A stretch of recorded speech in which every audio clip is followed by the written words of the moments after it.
Very good morning to all of you.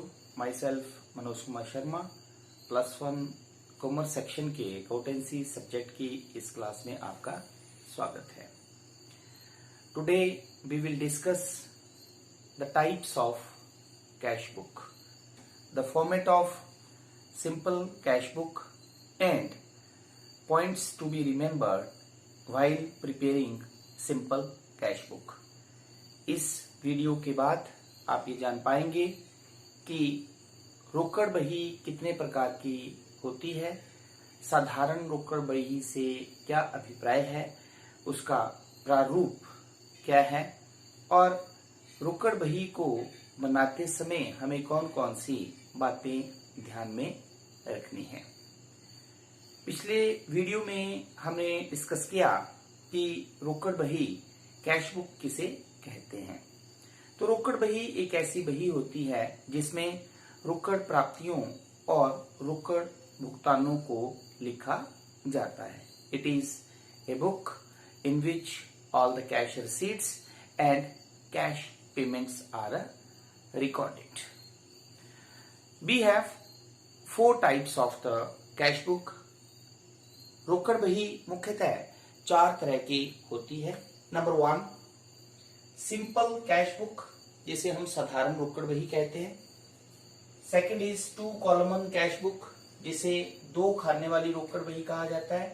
Then third is 3 column cash book, जिसे 3 खाने वाली रोकड़ बही कहा जाता है. And at last petty cash book, लघु रोकड़ बही. तो आज हम डिस्कस करेंगे कि सिंपल साधारण रोकड़ बही से क्या अभिप्राय है. साधारण रोकड़ बही का सबसे सरल रूप है. यह ऐसी रोकड़ बही है जो स्मॉल बिजनेसमैन, जिसे आप फुटकर व्यापारी भी कह सकते हैं, उसके द्वारा बनाई जाती है. इसे सिंगल कॉलम कैश बुक, एक खाने वाली रोकड़ बही भी कहा जाता है. यह एक ऐसी रोकड़ बही होती है जिसमें केवल रोकड़ से संबंधित प्राप्तियों और भुगतानों को लिखा जाता है. इसमें कटौती संबंधी लेन देन और जो बैंक संबंधी लेन देन होते हैं उसे नहीं लिखा जाता है. It is that book in which only cash receipts and cash payments are recorded. ये एक ऐसी वही होती है जिसमें राशि को लिखने के लिए एक ही खाना होता है, इसलिए इसे जो है वो एक खाने वाली रोकड़ बही कहा जाता है. सिंगल कॉलम कैश बुक यह साधारण रोकड़ बही भी होती है. Now we will discuss the format of the simple cash book. रोकड़ बही जो साधारण रोकड़ बही है उसका प्रारूप जो है वो कैसा होता है. तो रोकड़ बही एक अकाउंट की तरह ही बनाई जाती है, इसलिए इसका टी फॉर्मेट होता है. इसका एक टी फॉर्मेट होता है. लेफ्ट साइड पे हमारे पास 4 कॉलम्स होते हैं. सबसे पहला कॉलम डेट कॉलम होता है. नंबर 2 दूसरा कॉलम हमारे पास पर्टिकुलर विवरण या प्राप्तियां, दोनों में से कुछ भी लिख सकते हैं आप पर्टिकुलर विवरण भी लिख सकते हैं या प्राप्तियां भी लिख सकते हैं. Then the third is ledger folio LF, then amount का कॉलम. ये 4 कॉलम हमारे पास डेबिट साइड में होते हैं और इस तरह से 4 कॉलम ही क्रेडिट साइड में होते हैं. डेट पर्टिकुलर्स, लेकिन क्रेडिट साइड में हम पेमेंट्स को लिखते हैं. देन लेजर फॉलियो और अमाउंट. अब हम डिस्कस करते हैं कि इन कॉलम्स में क्या लिखा जाता है. तो फर्स्ट कॉलम जैसे है हमारे पास डेट का कॉलम, तिथि का कॉलम, तिथि का खाना. इस खाने में हम उस डेट को लिखते हैं जिस डेट को लेन देन किया जाता है. It includes the date of the transaction when it occurs. जब कोई भी लेन देन जिस तिथि को लिखा जाता है, जिस तिथि को किया जाता है, उसकी जो है वो डेट इस कॉलम में लिखी जाती है. जो ईयर होता है जैसे 2021 और मंथ जो होता है उसे हम एक ही बार लिखते हैं. ठीक है, जैसे 2021 जुलाई, जैसे मान लो जुलाई 5 को लेन देन हुआ तो 5 लिख दिया। उसके बाद हम 8 तारीख को होता है तो हमने 8 तारीख लिख देनी है। उसके बाद 10 तारीख को होता है तो उसे हम 10 तारीख लिख देनी है। तो इसमें हम उस तिथि को लिखते हैं जिस तिथि को जो है वो रोकड़ संबंधी लेन देन किया गया है। सेकेंड कॉलम हमारे पास है पर्टिकुलर्स कॉलम का, रिसीट्स प्राप्ति कॉलम का। इस खाने में हम उस खाते को लिखते हैं जिसके संबंध में हमें राशि प्राप्त हुई है।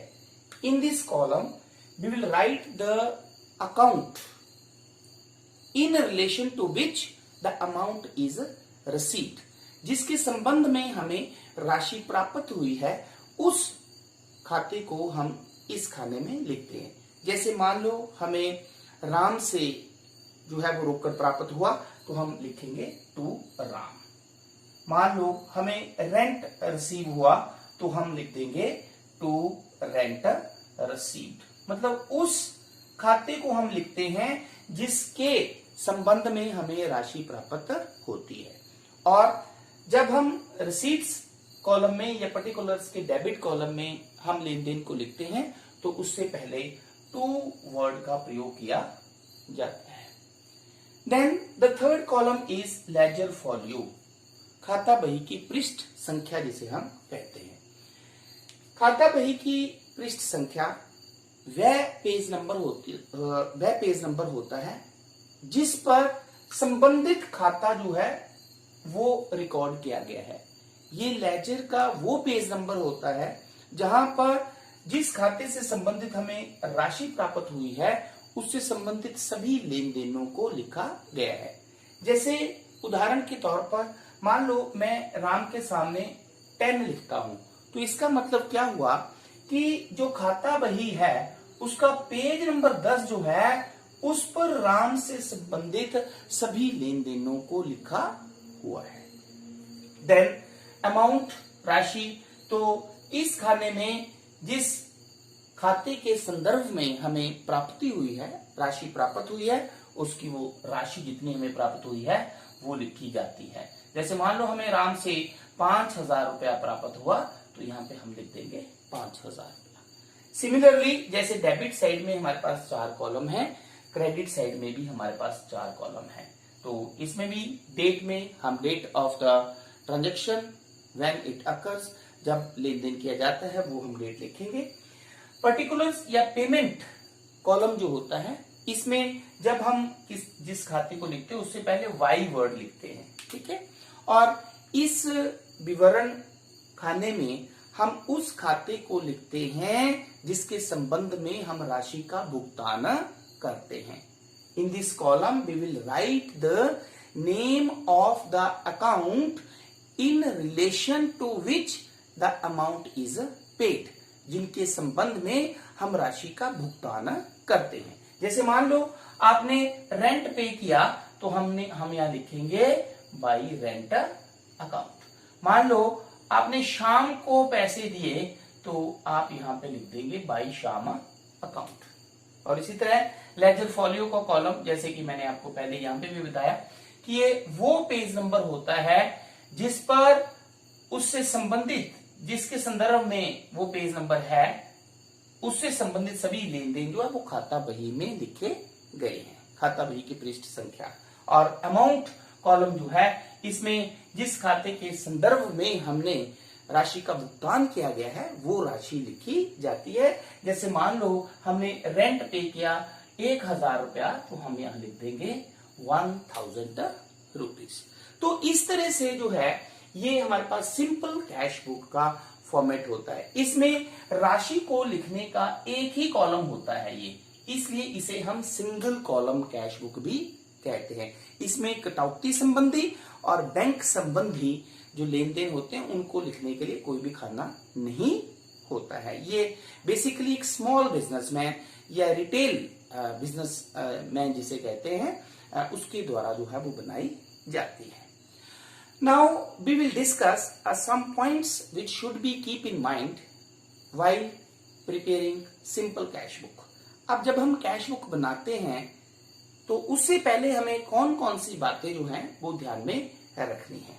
Now the number 1 is cash account is a real account, so when the cash book is prepared, debit what comes in and credit what goes out rule is applied.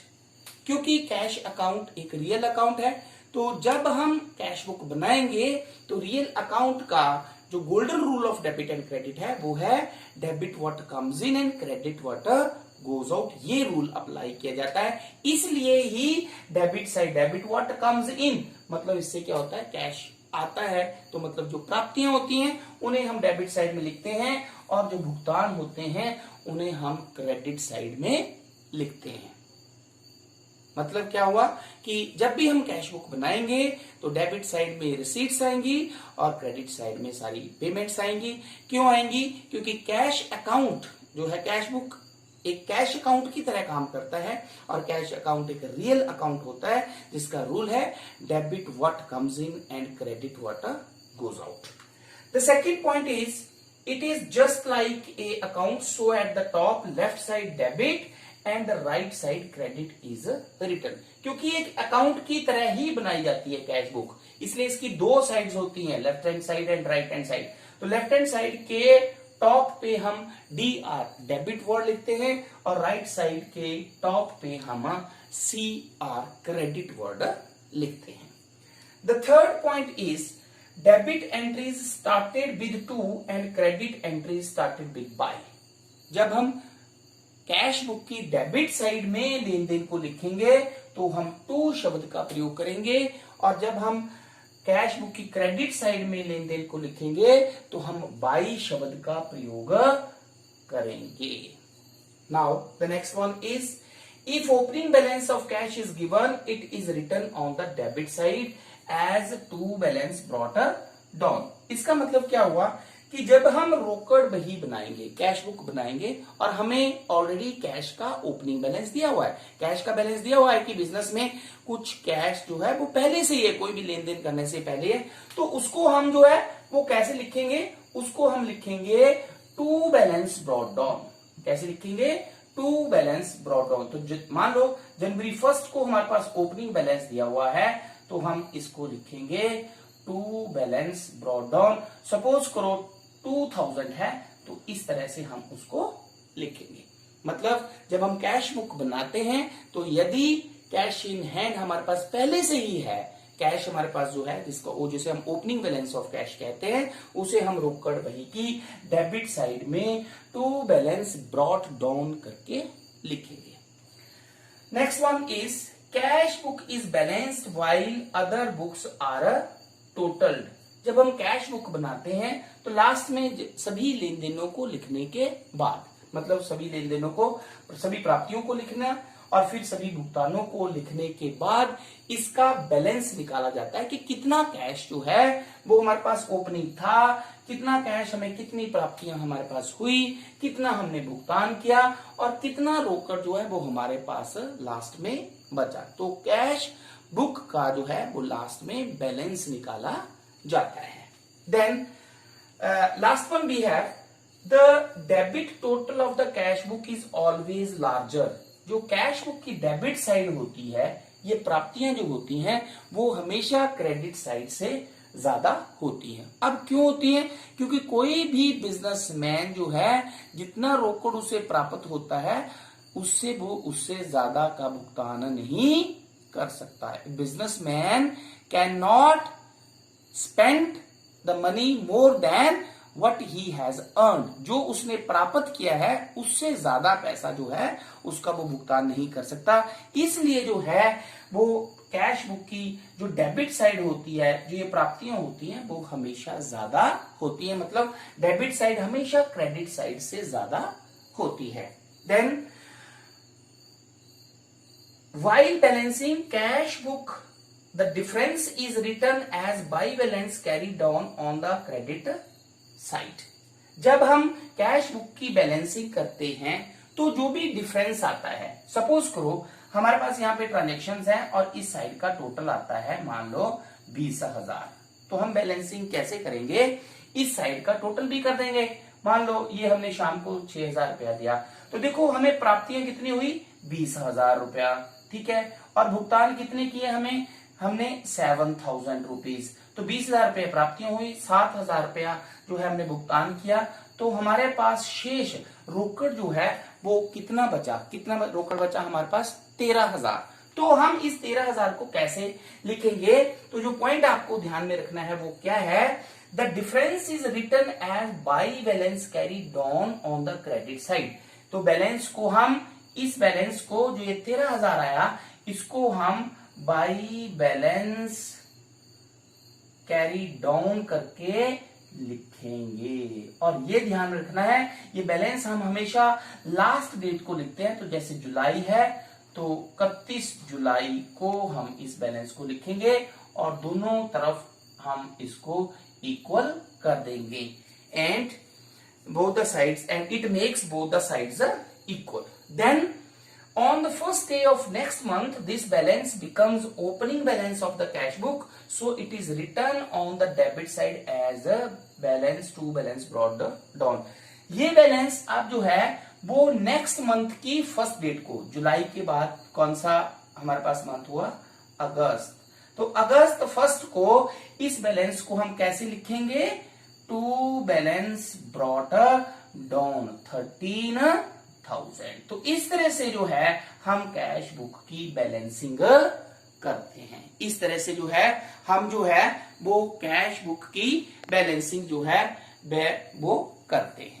ठीक है, तो आई होप कि आज के इस video से आपको साधारण रोकड़ बही का अर्थ, सिंपल कैश बुक किसे कहते हैं, सिंपल कैश बुक का फॉर्मेट कैसा होता है, ठीक है, कौन कौन सा कंसेप्ट जो है वो किस किस कॉलम में लिखा जाता है, और जब हम सिंपल कैश बुक बनाते हैं तो कौन से जो पॉइंट्स जो हैं हमें ध्यान में रखने हैं, ये समझ में आ गया होगा। Thank you very much.